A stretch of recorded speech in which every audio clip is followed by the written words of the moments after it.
Alright, welcome back to Miniature Game Montage and a new series called What I Learned. And in this first episode, we are going to take a look at Necromunda and House Escher. We recently played a campaign where the Escher girls finished 1 and 5, and if you followed this channel for a while, you know that they won Season 2. They did not do so well in Season 3 when we introduced the House Up books. And I'm just going to discuss a little bit of that today and kind of what we learned throughout the campaign, what we would do differently and change if we had it to do over again, and what we plan to do for them in the upcoming campaign. The point of this video is to just share some learnings with you and hopefully improve your experience with House Escher as well. I'm going to break this up into a few topics, and I'll try to remember to put timestamps in the description below so you can reference those. But first, let's just talk about playstyle. What to expect when playing House Escher. So House Escher to me is kind of a mid to short range gang. They can get involved in close combat and be very deadly. They are very versatile on the tabletop. Las guns are a house favorite with a 24-inch range, and you get a +1 to hit at anything within 18 inches, which is fantastic. It is only a strength 3 and 1 damage weapon, however. When they get in close, they do have stiletto knives that carry toxin, which can easily deal with multi-wound foes, but most of your base gangers are going to be hitting on a 4-up. You can also vastly affect your weapons as well as certain statistics using Chem-Alchemy, which is special to the House of Blades, and that is something that we greatly underused in our Season 3 campaign, Shadows of Primus. So overall, I feel they're a very versatile gang, kind of that mid to short range and some close combat options. So if that's more of your playstyle and you like to play with toxin and poisons and things like that, then House Escher would be a gang for you. But let's move on to our second topic, and that is gang founding. So if you don't found a gang properly, you can really be behind the 8 ball from that point on in the campaign. It can be very hard to dig yourself out of a bad gang founding.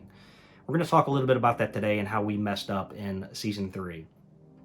Starting with your leader, which is the Queen, she costs 125 points base, and she has some pretty good statistics, hitting on 3s with both a ballistic and weapon skill of 3-up.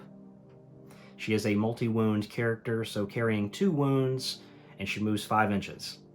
She has a strength and toughness of 3, but she carries 3 base attacks, which makes her really good in close combat. With a pistol and melee weapon, she would go to 5 attacks on the charge. You can start out by equipping her with flak armor or mesh. I actually prefer mesh to kind of give her a little more durability against those AP-1 weapons. And speaking of weapons, we gave her a combi needle bolter in our previous campaign. And I felt like in having that weapon, it made me want to keep her more at range, which really negated her 3 attacks that she gets in close combat, +1 for the charge, +1 for dual melee weapons. She could have been getting 5 attacks on the charge, and I just felt like I was trying to play her more at range when I feel personally that she is more suited for a close combat style kind of character.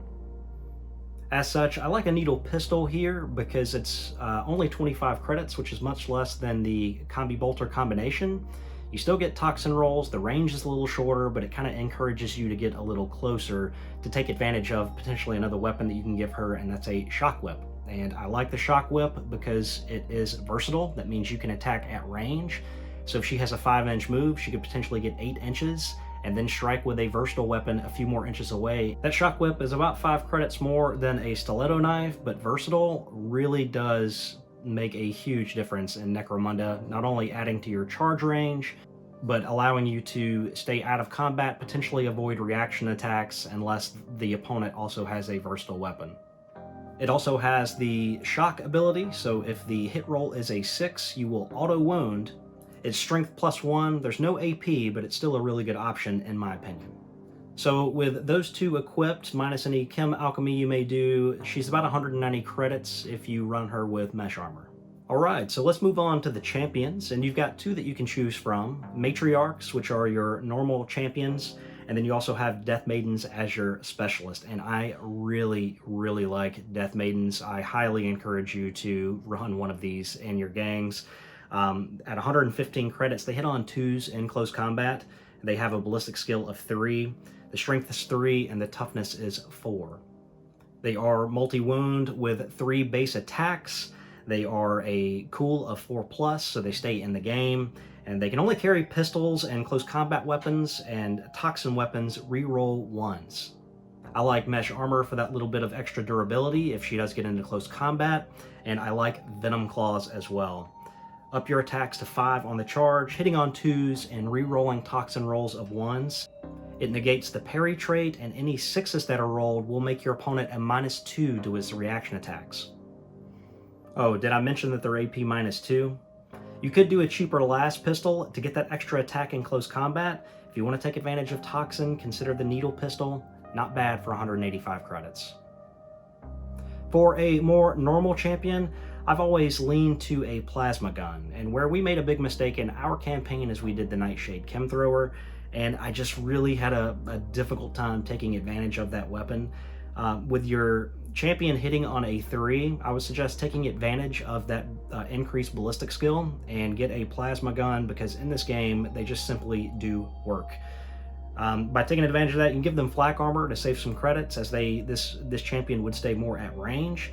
But you can sit back, hit people 24 inches out, and it's AP -1 or 2, depending on what mode you're firing in, either low or max setting.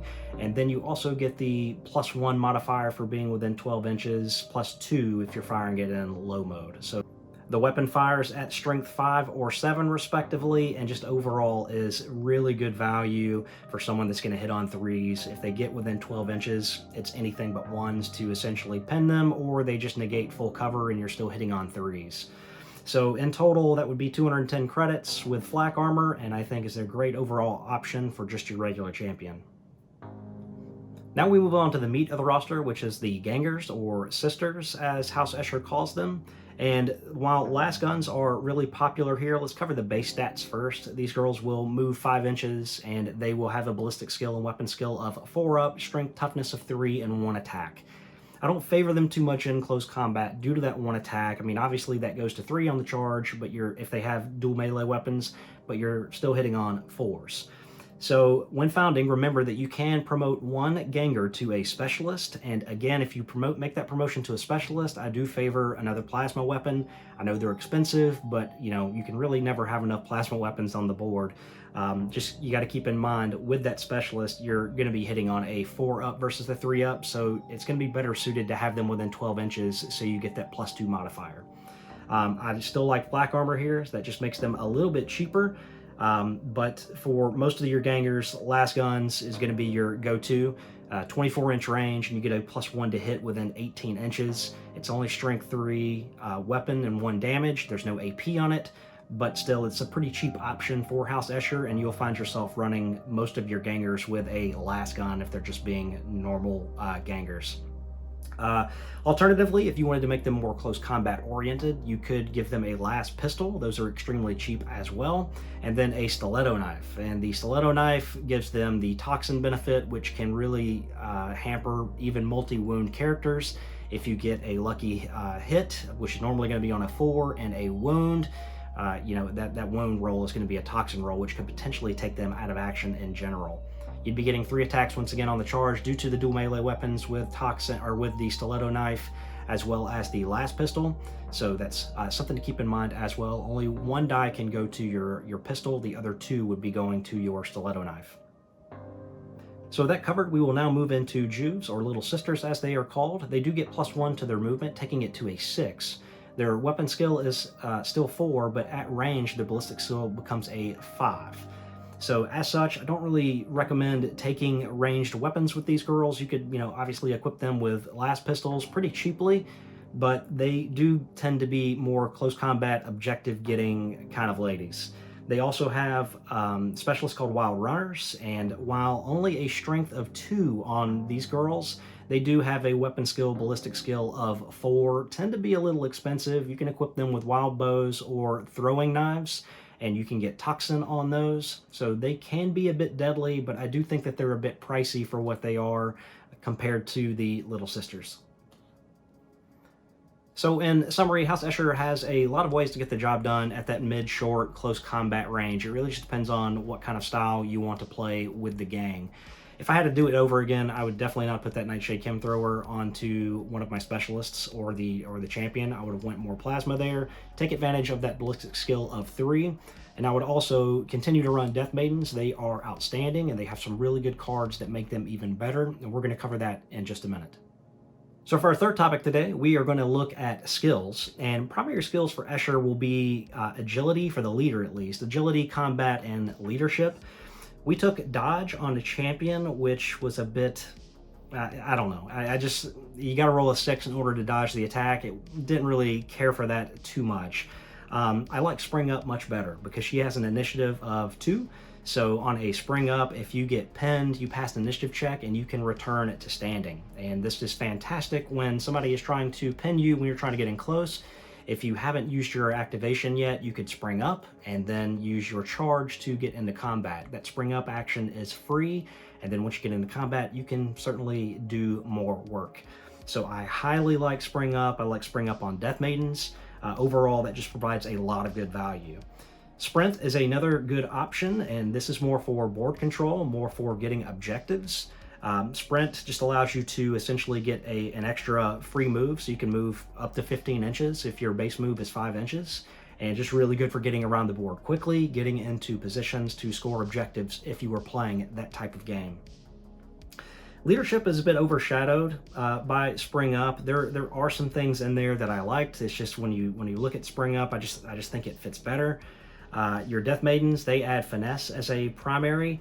Acrobatic doesn't let terrain hinder their charge. That can be a good one.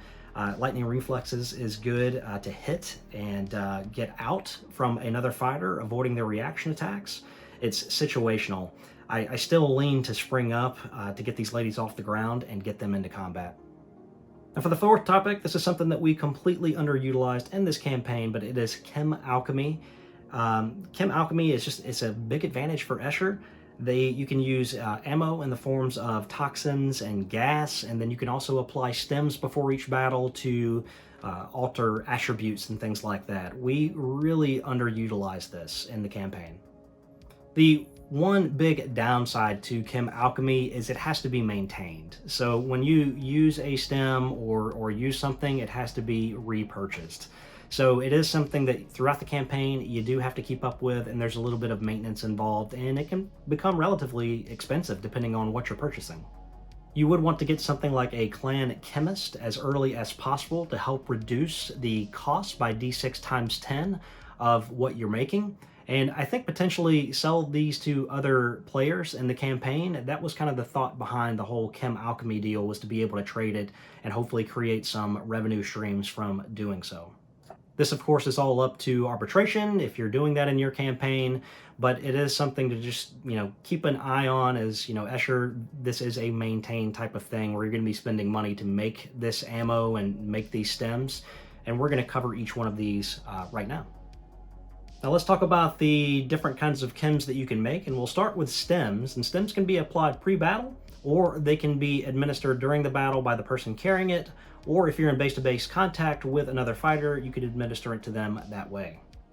There are 10 total effects that you can administer, and we'll talk about a few that I feel rise to the top. I do like Blood Rush. I feel like this is a good choice, as this allows a fighter to recover from a serious injury or a flesh wound, which is not bad.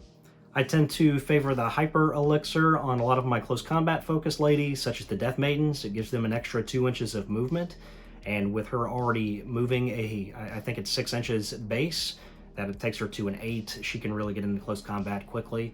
Also on the leader with that versatile Shock Whip, if you equipped it with her, it gives her just additional threat range.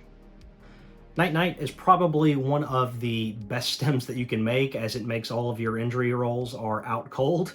So this is something that you would obviously apply to your leader and your most valuable gangers, your champions, anybody that you see as wanting to, not become seriously injured. This would be something to also consider selling to other players in the campaign. Night Night for 25 credits is extremely overpowered.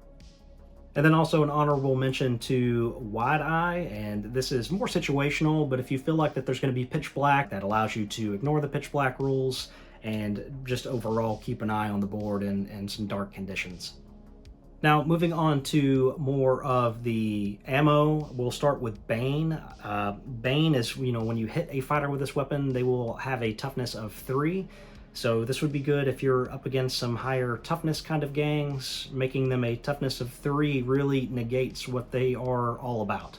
Blinding can also be another option, as a fighter that is hit with that, if it causes a flesh wound, they will be subject to the blinding condition. And if you're subject to blinding, if you've watched one of our campaign games where we had a few folks get blinded, it can be a really bad time. Hallucinogen is another one. As you get more into the campaign, you'll start to see insanity become more and more commonplace. While it didn't in our campaign, in normal campaigns, you'll start to see a lot of insanity start to happen, mid to late campaign. So hallucinogen, if a fighter's hit by that, they would be subject to that condition on a willpower test. 15 credits, that's pretty good. Bleeding can be good for 10 credits, and that's when you hit a fighter, you apply markers to them, and after each turn, those markers become flesh wounds. Panicking is another good option at 10 credits. If someone is injured by that type of ammo, then they will have to pass a nerve check or become broken. This can be really good against your very high cool kind of guys, like your House Goliath members. And paralyzing for 5 credits is really good. And if they fail a strength check, they become webbed. And if you've seen any of my Delac reports, you know about webbed. That can take you out of action. So for 5 credits, that's the steal. So that's some thoughts overall on the Chem-Alchemy piece and how we misused it, as we really didn't start to get into it until later on in the campaign. Really underused that on our part, and hopefully that is something we are going to correct moving forward with Season 4. All right, let's move on to tactics cards. And for tactics cards, there's a lot to choose from. Scrag can be used in close combat. After taking an enemy out of action, it forces an enemy fighter within 9 inches to take a nerve test. Situational, but you also can subtract 2 from the result of any enemy fighters within 3 inches. Siren Howls can be good. It is situational. It does add 1 to your enemy's bottle test, but it is very situational. Stealthy Advance we took quite a few times. That allows you to get some moves in before the game even starts. Chemical Rain allows for one of your fighters to choose a Chem-Alchemy effect of their choice with the gas or toxin trait and apply that before the game. Gifts of Matron is similar to that, only it's with the stem effect. Hit and Run gives you simple moves in the end phase, which I like. And then one of my favorites for the Death Maidens is Mistress of Death. And this is when they take somebody out of action in combat. You can play this card and they will become active and ready again. Now, while they can't be activated back to back, I don't believe that is a very, very powerful card. If you catch somebody and take them out, you can become active again and probably do that to someone else on that same turn. Queen of the Hive is good, as that's like acting like a corpse grinder mask, where you have to pass checks for, I believe it's combat as well as shooting at your leader. Rain of Blades is a good option, as that allows you to get a free charge action, and Sisterhood of Violence can be really good for a 1-2 kind of a punch. Wild Hunt is another great one for evening up the odds, as that allows you to recruit a Wild Runner as well as 2 Phalanx Cats before battle. They don't stay with you afterwards, but that is good just to have that extra little bit of oomph in your gang. So our final topic today is just going to be war gear and trading post items and things like that. We don't dabble into the trading post too much, just because it is a lot to keep up with. Last guns, 5 credits each for House Escher. Those are absolute steals. Almost every Escher ganger can afford to take one of those. Gangers also have access to hot shot last packs, so they can keep those last guns effective over the course of the campaign. Grenade launchers could be an option and really opens up a door in Chem-Alchemy for some gas ammo. Again, I would probably steer more away from the chem thrower, as one of the big downsides to it is it does not cause any kind of pinning. So if you mess with that thing somehow, some way, they shrug off your toxin or your gas effect, they can come in and take you out. Just remember that toxin plays a huge part in the Escher gang, and outside of your needle guns, needle weapons, stiletto knives are extremely cheap. Even a little sister or a Juve can get into close combat and take down a multi-wound fighter with toxin. You really want to play to those toxin strengths with your gang. And with all that said, that about sums it up for what I learned in playing House Escher over the Season 3 Shadows of Primus. I really hope you enjoyed this video. This is the first of me doing something like this. If you watch our videos, you know that I'm not the most tactical.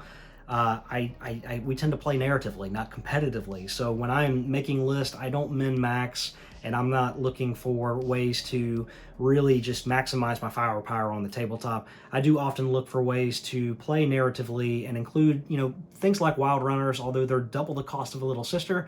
I just think thematically they fit, and the Nightshade Chemthrower, I brought that because I felt like it was thematic as well. Hopefully you learn a few things from what I did, and if you want to play more competitively in your games, then hopefully we've showed you a little of what not to do and working with ours. So really hope that you enjoyed this video. I would also like to say thank you to the 2022 Coffee Supporters Club. Your names are up on the screen now. Certainly appreciate your support. In no way, shape, or form are you required to do anything like that. If you watch the video, you've done more than enough to support our channel, which at the time of making this is now over 8,000 subscribers, which I'm absolutely blown away by. But be sure to leave a like, leave a comment down below if you think I missed something, or if you think differently about something, please leave a comment as well. Look forward to seeing those, and we will see you in the next one. Take care.